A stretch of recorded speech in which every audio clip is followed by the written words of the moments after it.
I had just finished arguing with my father when I got into the car to clear my head. It wasn't one of those dramatic fights with slammed doors or ultimatums. It was worse than that. Slow, tense, full of interruptions and raised voices that pretend to be concern. The kind that leaves you feeling smaller instead of angry. I didn't even turn on the radio. I just drove. At first, I stayed on familiar streets, traffic lights, closed shops, the same routes I'd taken 100 times before. But I kept going, letting the car decide where I ended up. Only after a while did I realize the road was heading toward the coast. Normally, I would have turned back. It was late. I had responsibilities, a newborn at home, a job that already took too much of me. But that night, the sky was clear, the temperature was perfect, and for the first time in hours, my chest didn't feel tight, so I kept driving. I turned off the air conditioning and rolled the windows down. The smell of salt came in with the breeze, mixing with the sound of the engine and the distant crash of waves. My shoulders relaxed without me noticing.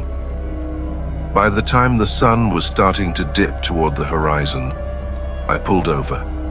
The beach was almost empty, a few cars far down the road. No loud music, no groups, just open sand and the low sound of the ocean.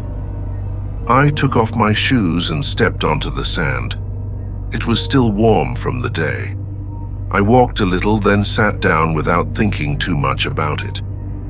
The sun was massive and orange, hanging low in the sky.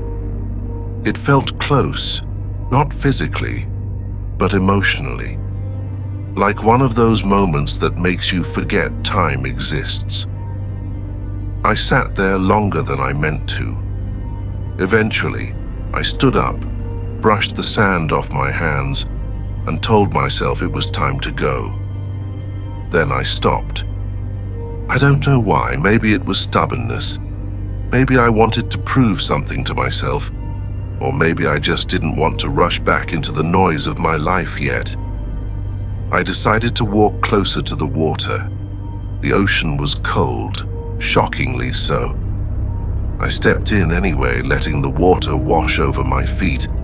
It grounded me, forced me to focus on something real instead of replaying the argument in my head. That argument had started the moment I mentioned changing careers. I hadn't even finished the sentence before my father reacted. Raised voice, sharp words, questions that weren't really questions, accusations disguised as advice. I reminded him that I didn't live with him anymore, that he didn't pay my bills, that I wasn't asking for permission. He said he was worried. And I believe he was. My son had just been born. Everything felt heavier now. Every decision mattered more. But that didn't mean I was going to accept being spoken to like a child. Not that night. Standing there in the water, I told myself I'd talk to him later, when emotions weren't raw, when I could explain things calmly. The sky was darkening by the minute, purple and deep blue spreading across it.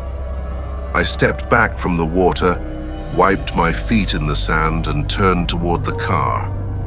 That's when I noticed someone else on the beach. It startled me, not because he was threatening, but because I hadn't seen him before. I'm observant by nature. I tend to notice movement, sound, small changes. And yet, I had no memory of anyone approaching. He was standing closer to the shoreline.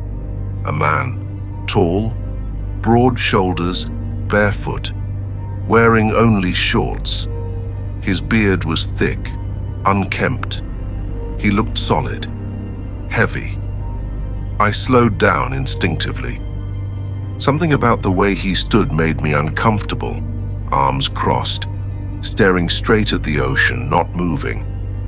Trying to be polite, and also to make my presence known. I said hello as I passed. He didn't respond, didn't even turn his head. For a second, I wondered if he'd heard me at all. I told myself not to be judgmental. People come to the beach for all kinds of reasons. Maybe he was dealing with something. Maybe he wanted silence. So I kept walking. When I glanced toward the road, my stomach dropped. My car was farther away than I thought, much farther. I must have walked longer than I realized while watching the sunset. The stretch of asphalt between me and the car suddenly felt longer, more exposed.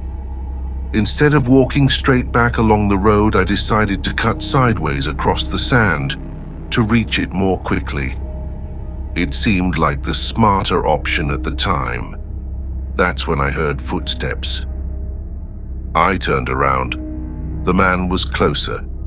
Not dramatically closer, but enough that I noticed the difference immediately. Before, he had been still, facing the ocean. Now his hands were on his hips. His body was angled slightly differently. His head was still turned toward the water, but his feet were pointing toward me, as if he had turned quickly and then tried to pretend he hadn't. I felt a pulse of adrenaline, sharp and sudden. I told myself I was imagining things, that it was coincidence, that if he wanted to hurt me, he could have done it already. There was no one else around, no witnesses, no reason to wait. I kept walking. The sand slowed me down, and every step felt louder than it should have. Then I heard the footsteps again, slower this time, softer, deliberate, not the sound of someone strolling, the sound of someone matching pace. I stopped pretending. I turned fully and looked straight at him. He was staring at me, not blankly, not casually, directly. For a few seconds, neither of us moved. I could feel my heartbeat in my ears.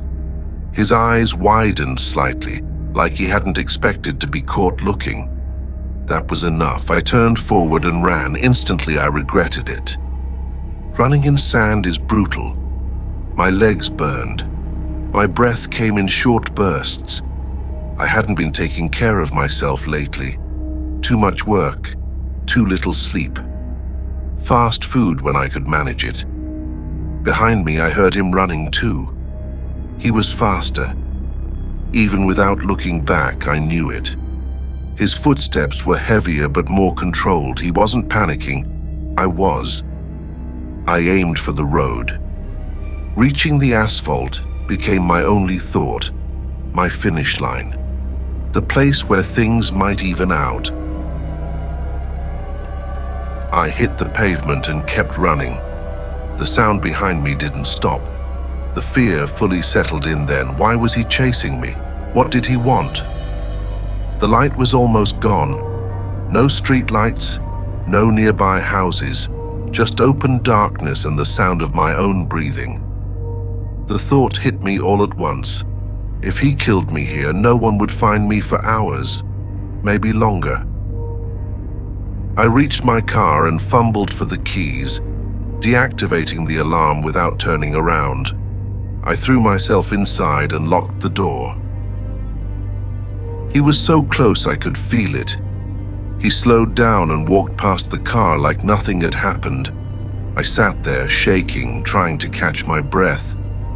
Then his face appeared at the window, so close that his breath fogged the glass. His eyes were wide, unblinking, wrong. My keys slipped from my hand and hit the floor. When I bent down to grab them and looked up again, he was gone. I started the car immediately and drove away without looking back. People like him are reminders.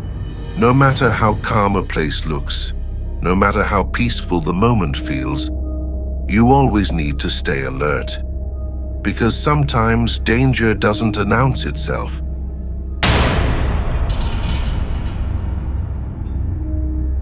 I started training early in the mornings because I hate crowds. Gyms are unbearable after a certain hour.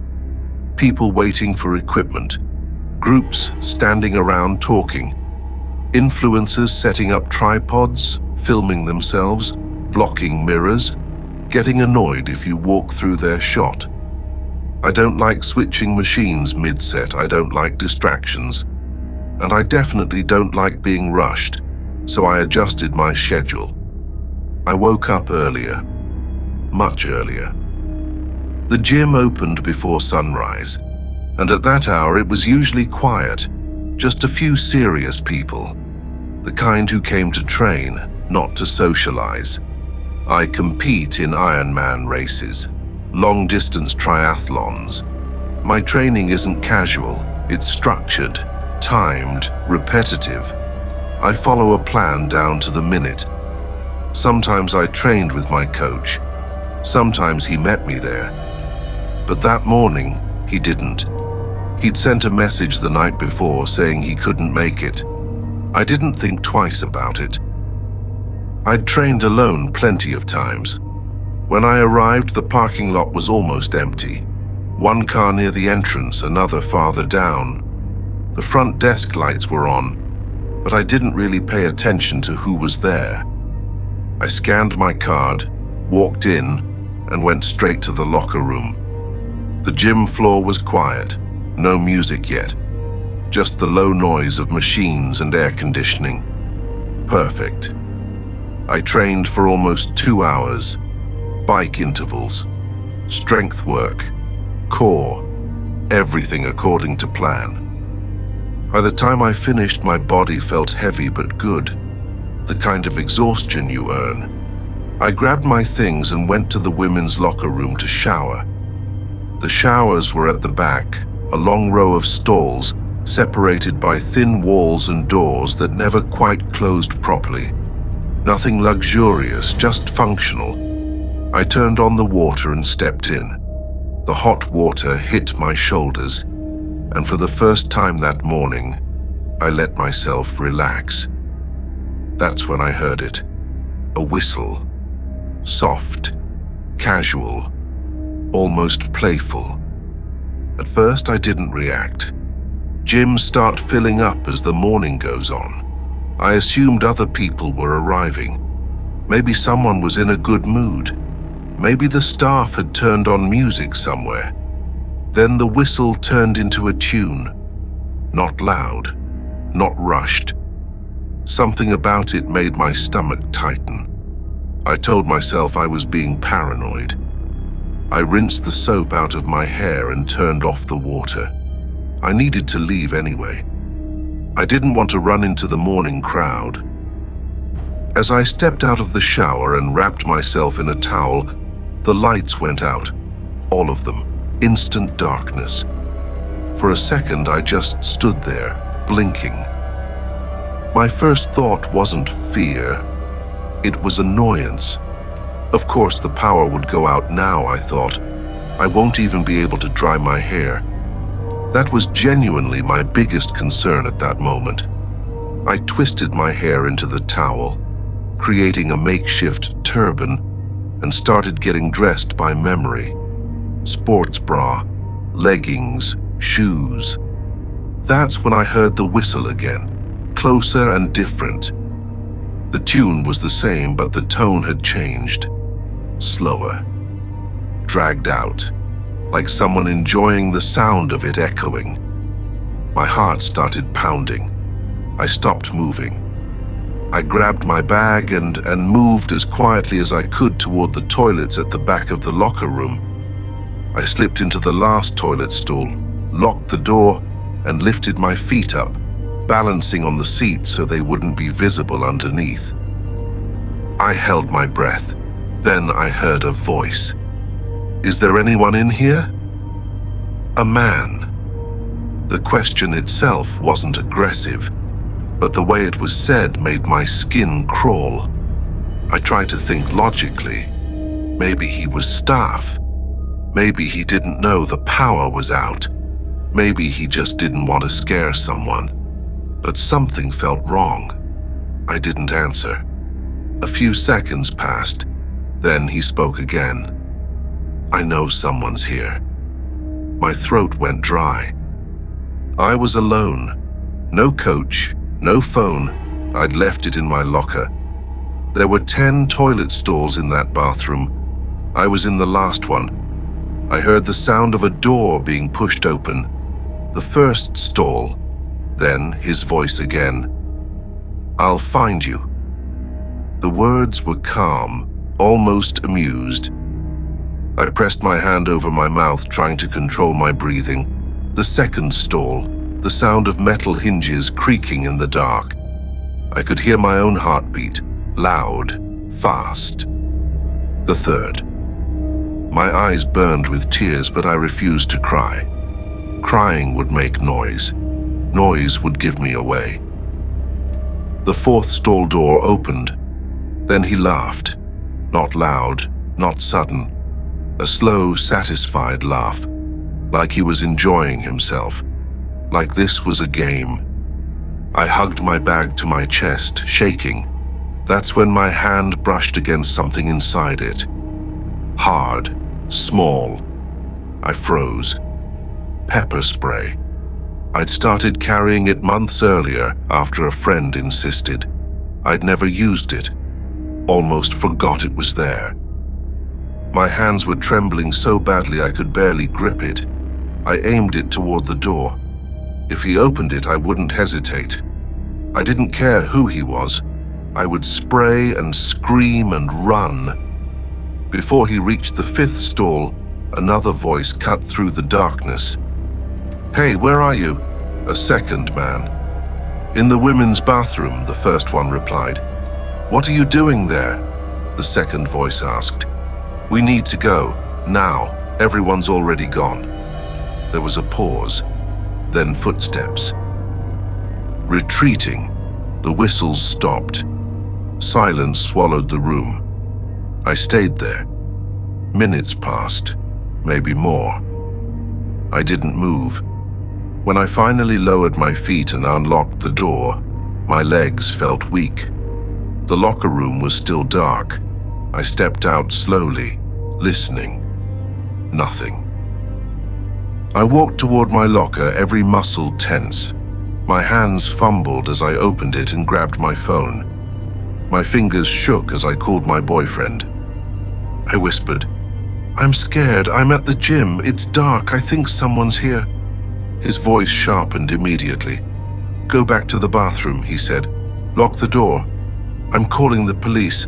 I'm coming there right now." I did exactly as he said. I locked myself inside one of the stalls and waited. It felt like hours. About 20 minutes later, I heard voices again, this time louder, authoritative, flashlights cutting through the dark, then a knock. "It's okay," my boyfriend said through the door. "I'm here." I unlocked it and collapsed into his arms. Outside, police officers were talking to staff. That's when I learned what had happened. A group had broken into the gym. They'd attacked the receptionist, hurt him badly. They were robbing the place. I was only safe because I'd been in the shower. I never went back to that gym at that hour again. Now I only train when I know there are people around. It's louder, more crowded, more annoying, but it's safer. And after that morning, safety mattered more than any workout. I used to live with my mother, not because I had to. Not because I couldn't afford my own place, but because over time she became my closest friend. I didn't have many others. I worked at a cosmetics store in a small shopping center. The pay wasn't great, but it covered the bills. I didn't go out much. I didn't travel. I spent most of my time at home, and honestly, that never bothered me. Until she died. After that, the apartment felt too quiet. Not peaceful, just empty. I stayed because leaving felt wrong, like abandoning something that was already gone. At night, I tried to distract myself, streaming shows I barely paid attention to, eating snacks I didn't really taste, letting hours pass without noticing. That's how it was the first time I heard the noise. I was on the couch, a bowl of popcorn on my lap, halfway through an episode I'd already seen before, when I heard a soft sound coming from the kitchen, a drawer closing. Not slamming, not banging, just that dull wooden slide followed by a soft thud. I knew the sound immediately. That drawer had been doing that for years. It never closed properly. Sometimes, when the apartment shifted with temperature changes, it would slide shut on its own. I'd always tell myself I'd fix it and then I'd forget. It was annoying, familiar, but that night, something felt off. I paused the show and listened. Nothing. That's when the thought crossed my mind. Maybe someone was inside the apartment. The idea alone made my stomach tighten. I stood up slowly and opened the living room cabinet, grabbing the first thing my hand touched, a small Swiss Army knife that used to belong to my father. The blade was embarrassingly small. Looking back, it wouldn't have helped me against anything real, but fear doesn't think clearly. I walked toward the kitchen as quietly as I could, every step feeling louder than it should have. I turned on the light. Nothing. No one. The drawer was closed. I checked the back door. Locked. I looked through the peephole. Empty hallway. No movement. I opened the drawer and closed it. The sound. Exactly the same. I stood there for a moment, embarrassed with myself. Maybe I imagined it. Maybe I'd heard the sound so many times over the years that my brain replayed it without reason. I turned off the lights and went to bed. The next night, something else happened.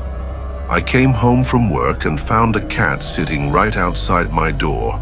No collar, thin, meowing non-stop. At first, I ignored it, but it didn't leave. When I came back from throwing out the trash, it was still there. When I checked the mail, it followed me. I felt stupid for hesitating. I went out and bought cat food. When I returned, the cat was still waiting. I let it inside. I fed it, gave it water, even gave it a quick bath in the sink. It didn't resist much, just looked tired, small, fragile. Later that night, I sat back on the couch, the cat curled up on my lap. It started purring almost immediately. I didn't move. I was afraid that if I did, it would leave too. I must have fallen asleep without realizing it. When I woke up, it was still dark. The TV was off. My neck hurt from sleeping at an angle. The cat was gone. I searched the apartment quietly. Living room, bedroom, bathroom. When I reached the kitchen, my heart skipped. The drawer was open. I was sure I hadn't touched it that night. I hadn't even been in the kitchen. When I bought the cat food, I grabbed something for myself too, and barely stepped inside before going back to the couch. There was nothing in that drawer I would have needed. I walked toward it to close it. That's when I saw the cat. It was sleeping inside the drawer, curled up perfectly like it belonged there. It was so small it fit comfortably, breathing slow and steady. I laughed, quietly, mostly from relief. I lifted it out, held it against my chest, and closed the drawer. "What a troublemaker," I whispered. That night I slept better than I had in weeks, but the nights after that were strange. The cat disappeared again. It didn't come back the next day, or the next. I left food by the door. Nothing. And the drawer, The drawer started opening again. Not every night. Sometimes I'd come home and find it open. Sometimes I'd hear it while brushing my teeth. Sometimes while lying in bed, staring at the ceiling. It always happened when the apartment was quiet. I started going to church more often. Not because I was particularly religious, but because sitting somewhere silent, surrounded by people who didn't ask questions, felt easier than being alone with my thoughts. I prayed, not for signs, not for answers, just for peace. But the guilt kept creeping in. I never said it out loud, but I blamed myself for my mother's death. I wasn't there enough. I worked late. I stayed out. I told myself I had time.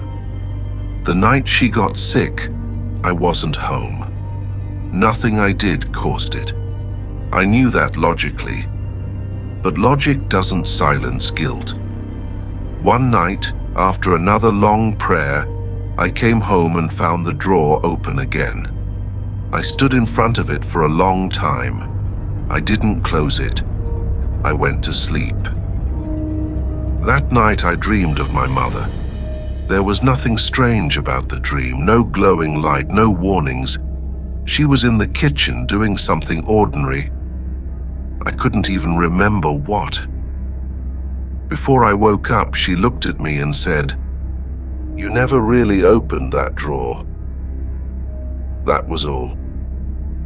When I woke up, my chest felt heavy. I walked straight to the kitchen. This time, I didn't hesitate. I pulled the drawer out completely. Underneath the usual clutter, old receipts, rubber bands, expired batteries, there was a small notebook, thin, worn. I recognized it immediately. It was hers. I sat on the floor and opened it. Most pages were blank. Some had short notes, grocery lists, random thoughts. Then I found the page. One sentence. "She doesn't know it, but she did everything she could." No name, no date, just that. I didn't cry right away. I closed the notebook and sat there for a long time, holding it against my chest. After that night, the drawer never opened on its own again. It never made a sound. I fixed it a few weeks later, almost without thinking. Sometimes I still think about the cat. I never saw it again. But every night now when the apartment goes quiet, it feels different, not empty, just still.